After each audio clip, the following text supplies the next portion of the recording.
नमस्कार साथियों, public 24/7 YouTube channel पर आपका स्वागत है। हमारे साथ विष्णु शंकर जैन जी सुप्रीम कोर्ट में अधिवक्ता हैं। एक सच्चर कमेटी की रिपोर्ट को लेकर चर्चाएं चली हैं। विषय आज फिर से उठा है। 2005 में कमेटी बनी थी, क्या हुआ क्या नहीं ये अभी घालमेल में है। आज चर्चा है वो विष्णु हरिशंकर जी का जो एक पिटीशन है उसको लेकर। विष्णु जी, आपका स्वागत है हमारे चैनल पर। ये जो सच्चर कमेटी की आज चर्चाएं शुरू हुई है, ये कहाँ से शुरू हुई, क्या वजह है कि आज इसकी चर्चा हो रही है? देखिए, हमने सुप्रीम कोर्ट में एक याचिका डाली थी जी। और याचिका में हमने ये मांग की थी कि जो भारत सरकार बजटरी प्रोविज़न के तहत जी। 4,700 करोड़ रुपए की विभिन्न योजनाएं माइनॉरिटीज़ के लिए चला रही है और उसमें ज़्यादातर मुस्लिम माइनॉरिटीज़ के लिए चला रही है, उसको रद्द किया जाए। जी। और वो योजनाएं इस प्रकार से थीं कि जैसे वफ़ की संपत्ति को इंटरेस्ट फ्री लोन देना, यूपीएससी की कोचिंग के लिए मुस्लिम समुदाय के लोगों को कोचिंग में लाभ देना, ऐसे करके विभिन्न तरह की योजनाएं सेंट्रल गवर्नमेंट चला रही है। उसका बजटरी प्रोविजन है 4,700 करोड़ का और इस बजट में वो बढ़ के 5,200 करोड़ रुपए हो चुका है।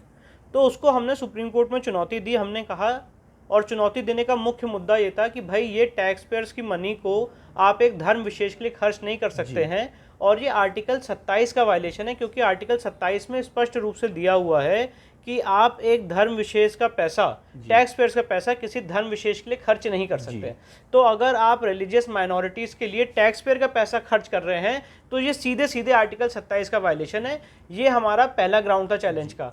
और उस पिटीशन में हमने national commission of minority act 1992 को भी चुनौती दी और हमने कहा कि भारत सरकार कोई ऐसा नियम नहीं ला सकती है स्पेशली माइनॉरिटी कम्युनिटी के लिए जो उनको एक अलग चश्मे से देखता हो, क्योंकि अगर आप national commission of minority act 1992 पढ़ेंगे तो उसमें ये स्पष्ट रूप से व्यवस्था है कि एक स्पेशल कमीशन बनेगा माइनॉरिटी मिनिस्ट्री के अंतर्गत और उनको एक स्पेशल चश्मे से देखा जाएगा, उनके लिए वेलफेयर योजनाएं लाई जाएंगी। तो जब हमने इन दोनों चीज़ों को चुनौती दी तो जस्टिस रोहिंटन नरीमन की कोर्ट में हमारा केस लगा था और उन्होंने इस पर नोटिस जारी किया। भारत सरकार की तरफ से वकील आए, अटॉर्नी जनरल मिस्टर के वेणुगोपाल कोर्ट में। उन्होंने कहा कि ये बहुत इंपॉर्टेंट प्रश्न है और इसे संवैधानिक पीठ को भेजा जाना चाहिए। अब कोविड की वजह से 2 साल तक इस केस की सुनवाई नहीं हो पाई और अब ये मामला जब 1 महीने पहले लगा था तो उसमें भारत सरकार से सुप्रीम कोर्ट ने कहा कि आपने अभी तक अपना हलफनामा नहीं दाखिल किया है, जवाब नहीं दाखिल किया, आप इसमें अपना जवाब दाखिल करिए। जिसमें भारत सरकार ने अपना जवाब दाखिल किया और हम सब लोग शॉक हो गए भारत सरकार का जवाब पढ़ के, क्योंकि उसमें भारत सरकार ने सच्चर कमेटी की रिपोर्ट पे रिलाई किया है माइनॉरिटीज को 5,000 करोड़ रुपए देने के लिए। तो उसके बाद हमने इस बैकग्राउंड में हमने सच्चर कमेटी की रिपोर्ट को चुनौती दी, ये कहते हुए कि भारत सरकार स्पेशल स्कीम्स माइनॉरिटीज के लिए नहीं चला सकती है और उसके लिए जो 5,000 करोड़ रुपए आप दे रहे हैं, सच्चर कमेटी को रिलाई कर रहे हैं उनको पैसा देने के लिए, ये असंवैधानिक है, ये हिंदू जनता के साथ भेदभाव है, उनके साथ उनका अपमान है और आर्टिकल 14 का वायलेशन है। अब सच्चर कमेटी अगर आप देखेंगे तो उसको अगर आप उस पर अभी जैसे कि हरिशंकर जैन साहब ने आपको विस्तृत रूप से बताया, हमारा कहना ये है कि सच्चर कमेटी खुद में अनकॉन्स्टिट्यूशनल है। सच्चर कमेटी 2005 में गठित होती है उसी समय गुजरात सरकार तब की सुप्रीम कोर्ट में उसके अगेंस्ट एफिडेविट देती है कि ये अनकॉन्स्टिट्यूशनल कमेटी है। उस सरकार से जुड़े हुए लोग आज सेंट्रल गवर्नमेंट में बैठे हैं। तो आज वो जब ये एफिडेविट देते हैं आपके केस के मामले में कि ये हम सच्चर कमेटी की रिपोर्ट के अनुसार कर रहे हैं, क्या ये कंट्रोवर्शियल नहीं नजर आता है? मुझे लगता है ये बड़ा कंट्राडिक्टरी है ये बड़ा कंट्राडिक्टरी है। और एक बात मैं बहुत लोगों से सुनता आ रहा हूँ और उनके आप भी देखते होंगे सोशल मीडिया के माध्यम से, लोग कहते हैं कि सरकारें तो देश अपने हिसाब से चलाती हैं, जब तक लोग जागृत नहीं होंगी सरकारें अपना काम करती रहेंगी। और ये सबसे बड़ा उदाहरण है ये सबसे बड़ा उदाहरण है ये बताने का कि अगर सरकारें अपने ब्यूरोक्रेटिक कंट्रोल के हिसाब से, ब्यूरोक्रेसी के हिसाब से चलती रहेंगी तो कैसे एफिडेविट्स फाइल होंगे। मैं किसी लीडर पे किसी प्रधानमंत्री पे कोई टिप्पणी नहीं करना चाहता हूं, वो अपना काम करते हैं, उनके अपने विजन होते हैं, पर बहुत सारी ब्यूरोक्रेसी ऐसी होती है कि जो गलत ब्रीफिंग करती है। और ये जिस तरह से एफिडेविट फाइल हुआ है, मैं समझता हूं ये घोर निंदनीय है। भारत सरकार को ये एफिडेविट नहीं फाइल करना चाहिए था। ये हिंदू जनता, उनकी आस्था, उनके विश्वास के साथ खिलवाड़ है, आर्टिकल 14 का वायलेशन है। और ये सरकार मैं बहुत अथॉरिटी से कह सकता हूं, कभी भी सच्चर कमेटी की रिपोर्ट पे रिलायंस प्लेस नहीं कर सकती। तो सच्चर कमेटी पे रिलायंस प्लेस करना बहुत बड़ा अपने आप में हिंदू जनता के साथ अपमान है। और दूसरी बात मैं ये कहना चाहता हूं, अनकॉन्स्टिट्यूशनल एक्ट है। सच्चर कमेटी जो मनमोहन सिंह ने बनाई थी इस परिप्रेक्ष्य में कि इस देश के संसाधनों में सबसे पहला हक मुसलमानों का हो, उस परिप्रेक्ष्य में एक पीएमओ द्वारा जारी की हुई कमेटी अनकॉन्स्टिट्यूशनल है। और उसके अलावा आप एक धर्म विशेष को अलग चश्मे से नहीं दे सकते। अभी जैसे मेरे सीनियर मिस्टर हरिशंकर जैन साहब ने आपको बताया कि सरदार वल्लभ भाई पटेल ने संविधान सभा में कहा था कि जिन माइनॉरिटीज ने देश का बंटवारा कराया वो माइनॉरिटी कैसे। बिल्कुल, पंडित नेहरू ने उस संविधान सभा में कहा था कि माइनॉरिटी और मेजॉरिटी को एक साथ मिलकर रहना है। तो माइनॉरिटी को अलग चश्मे से देखना खुद में असंवैधानिक है। आर्टिकल 29-30 में ऑलरेडी बहुत कंट्रोवर्सी है। लोग ये मानते हैं कि आर्टिकल 29-30 होना ही नहीं चाहिए। आज कहीं ना कहीं सेकुलरिज्म, जिसको आज प्राइम में स्थान मिला हुआ है हमारे संविधान के अंदर, उसका भी ये विरोध करता है। आपने बिल्कुल सही बात कही। और जो बात आपने कही है, यही बात संविधान सभा में के एम मुंशी और एस सी मुखर्जी ने कही कि जब आप सेकुलर वर्ड, सेकुलरिज्म मान रहे हैं, आर्टिकल 14-15 दे रहे हैं, तो आप माइनॉरिटी को स्पेशल राइट्स नहीं दे सकते, धार्मिक माइनॉरिटीज को आप रिकॉग्नाइज नहीं कर सकते। पर हमारा ये दुर्भाग्य है, इस देश की विडंबना है कि देश के बंटवारे के बाद जो धर्म के आधार पे हुआ, उसके बाद भी यहाँ पे लोगों को अल्पसंख्यकवाद के नाम पे स्पेशल स्कीम दी जा रही है, स्पेशल कमीशन बनी हुई है, स्पेशल मिनिस्ट्री बनी हुई है, उनके एजुकेशनल इंस्टीट्यूशंस फ्लरिश कर रहे हैं। तो ये एक सबसे बड़ी इस देश की विडंबना। और मुझे लगता है कभी ना कभी इस देश की सरकारों को और इस देश के समाज को जागृत होकर एक स्वर से, एक रूप में कहना चाहिए कि अल्पसंख्यकवाद खत्म किया जाए। आज जो सरकारें हैं, राष्ट्रवादी हैं, हिंदूवादी हैं, ऐसा एक सभी लोगों को मानना है, हमारा भी मानना है। उस दिशा में बढ़ने का प्रयास भी किया जा रहा है, लेकिन अड़चनें आ रही हैं और लोग अपनी कुंठा को जाहिर नहीं कर पा रहे हैं। आपने पिटीशन फाइल की, एक उद्देश्य था कि सरकार इस दिशा में पॉजिटिवली आगे बढ़ेगी। इस तरीके के जब एफिडेविट आते हैं तो सरकार के लोगों से कहीं, या कोर्ट में जो अटॉर्नी जनरल वगैरह होते हैं, उनसे कोई चर्चा होती है इस विषय पे? आपकी नहीं, देखिए, हम तो इसमें याचिकाकर्ता पक्ष है और विधि में, या एक जिसे कह सकते हैं इन ऑल फेयरनेस, हमारा ये राइट भी नहीं बनता है कि हम अपने केस में अपोजिट पार्टी के वकील से बात करें। और वो बहुत सीनियर भी हैं, मेरा उनसे बात करने का कोई औचित्य नहीं है।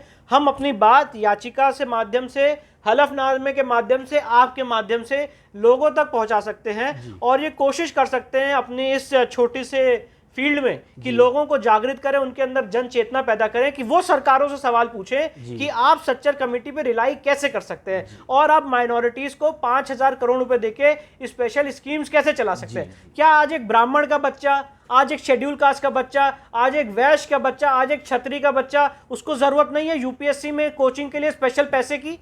क्या आज ट्रस्ट की प्रॉपर्टीज को जरूरत नहीं है इंटरेस्ट फ्री लोन की? तो एक धर्म विशेष को आप स्पेशल चश्मे से देखते हैं, ये आप उस देश को वहीं पे ला रहे हैं और ये एक बहुत इविल डिजाइन है जिससे आप देश को दोबारा सेकंड बंटवारे की ओर बढ़ा रहे हैं और उनको वो राइट दे रहे हैं जिसकी वो हकदार नहीं है। जी, एक अभी राज्यसभा में माननीय लॉ मिनिस्टर किरण रिजिजू ने कल ही कहा कि तकरीबन 3,000 के करीब PIL सुप्रीम कोर्ट में पेंडिंग है। जी, आपको क्या लगता है कि इतनी PIL पेंडिंग है और सभी में जनहित के मुद्दे तो होंगे ही जी, तभी वो कोर्ट में पेंडिंग है, नहीं तो डिसमिस हो चुकी होती। सही बात। उनकी डिस्कशन क्या सिर्फ PIL के माध्यम से सुप्रीम कोर्ट में होनी चाहिए या संसद को भी इन PILs पर कुछ सोचना चाहिए? आपका पर्सनल व्यू में जानना चाहता हूँ। देखिए, बहुत आपने बहुत अच्छा सवाल पूछा और एक्चुअली आप बिल्कुल सही कह रहे हैं कि लोगों के पास इस समय मीडियम खत्म हो चुका है अपनी बात रखने का। हिंदू समाज ऐसा नहीं है जो अराजक है, जो सड़कों पे जाके चक्का जाम करके रोड पे अपनी बात कहने पे विश्वास रखता है, वो संवैधानिक संस्थाओं पे विश्वास रखता है। और इस समय मैं, क्षमा करिएगा, दुर्भाग्य है कि इस देश के बहुसंख्यक समाज के पास कोई अधिकार नहीं है कि वो कोर्ट के अलावा जाके कहीं और अपनी बात रखे। और अगर इस देश के लॉ मिनिस्टर ये बात कह रहे हैं कि 3000 PIL पेंडिंग है और उस पर संसद पे डिस्कशन होना चाहिए या एक स्पेशल कमेटी बने जिनके सामने हम अपनी बात रखें, जो हमारी बात को स्पष्ट रूप से सुने और स्वतः बहुत सी चीजें भारत सरकार खत्म कर सकती है वो अगर खत्म करे तो मुझे लगता है इससे न्यायालय का भी बर्डन, न्यायालय पे जो बर्डन पड़ रहा है वो भी खत्म होगा और भारत सरकार भी एक पॉजिटिव पहल करेगी। जैसे फॉर एग्जांपल हमने सच्चर कमेटी चैलेंज की, अगर आज एक पार्लियामेंट एक कमेटी गठित करे और कहे आप अपनी बात यहाँ रखिए और हम रखें और उसके बाद उनको लगे कि हाँ ये सही बात है, जो चीज सही है उसको मानने में क्या गलत बिल्कुल है, ठीक अगर सही बात है तो हम उसको हम खुद खत्म करना ही चाहिए। तो उससे कोर्ट का टाइम भी बचेगा, लोगों में भी इस देश के सरकार के प्रति और ज्यादा विश्वास पैदा होगा कि ये सरकार रूटीन सरकार नहीं है, out of the box thinking करने वाली सरकार है। 2001-2 में वेंकट चलैया कमीशन वाजपेयी गवर्नमेंट के द्वारा बनाया गया था, उनकी रिपोर्ट भी उन्होंने पेश की थी काफ़ी मेहनत से और बड़ा प्रोमिनेंट कमीशन था जी। वो रिपोर्ट आज तक ठंडे बस्ते में है जी। आपका उस रिपोर्ट के बारे में क्या कहना है, क्या सरकार को उस दिशा में काम करना चाहिए? देखिए, कमिटी वेंकट चलैया साहब जो सुप्रीम कोर्ट के रिटायर्ड जज रहे हैं, बहुत लर्नेड आदमी रहे, हम सबके बहुत सर्वमान्य हैं और उन्होंने जो रिपोर्ट दी है सरकार को, और ऐसी बहुत सारी रिपोर्ट हैं लॉ कमीशन की जो इस समय लॉ मिनिस्ट्री में और सेंट्रल गवर्नमेंट के सामने पड़ी हुई हैं, धूल खा रही हैं, उन सबको खंगाल के देखना चाहिए क्योंकि लीगल प्रोसेस एक एवरग्रीन प्रोसेस है, हमेशा नई चीज़ें आती रहती हैं जिसमें लॉ में अपने आप लोगों को चेंजेस लाने चाहिए। और इस देश में जो पार्लियामेंट है, जो लॉ मेकिंग बॉडी है, जब तक वो कमीशंस की रिपोर्ट को, PhD होल्डर्स की रिपोर्ट को, उनकी रिसर्च को अपनाएगी नहीं, कंसिडर नहीं करेगी तो देश कभी आगे नहीं बढ़ेगा, उसी ढर्रे पे चलता रहेगा। फॉर एग्जाम्पल अभी जो जस्टिस बोबडे साहब थे, जो रिटायर्ड चीफ जस्टिस रहे हैं, उन्होंने एक ऑर्डर पास किया कि आप नोटिस व्हाट्सएप के माध्यम से, मेल के माध्यम से पिटीशन की कॉपी दूसरे को दे सकते हैं। ये एक बहुत बड़ा रेनेसांस था, ये एक बहुत बड़ा रेनेसांस था लीगल सर्किल में, क्योंकि अगर मुझे अपनी पिटीशन की कॉपी देनी थी, मैं फोटोकॉपी कराता,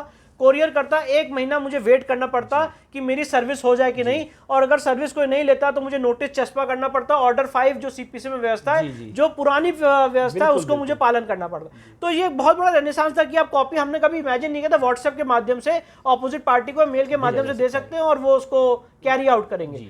तो ऐसे बहुत सारी out of the box thinking करनी पड़ेगी। जैसे वर्चुअल कोर्ट्स बनी है, आज कितने लोग जेलों में सड़ रहे हैं, उसके लिए स्पेशल कमेटी की रिपोर्ट्स हैं।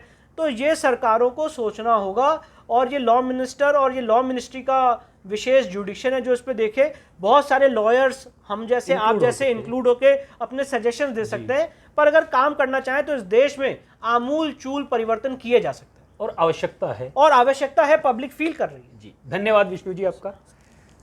आज हमारे चैनल पर विष्णु जी ने जो बातें बताई हैं, एक युवा अधिवक्ता और एक एक्सपीरियंस्ड अधिवक्ता, दोनों का मिला जुला विज़न आपके सामने है। विचार करना चाहिए। कोर्ट में जो काम कर रहे हैं अधिवक्ता, उनको दोष देने से काम नहीं चलेगा, कोर्टों को दोष देने से काम नहीं चलेगा। व्यवस्था में जो सुधार की आवश्यकता है, जो संसद के माध्यम से होनी है, संसद सदस्यों को विचार करने की आवश्यकता है और उनको सोचना चाहिए हमें किस दिशा में आगे बढ़ना है। हम चर्चा इसलिए कर रहे हैं क्योंकि संसद में चर्चा नहीं हो रही है। अगर सांसद चर्चा नहीं करेंगे तो जनता सड़कों पर इस चर्चा को लेकर आएगी।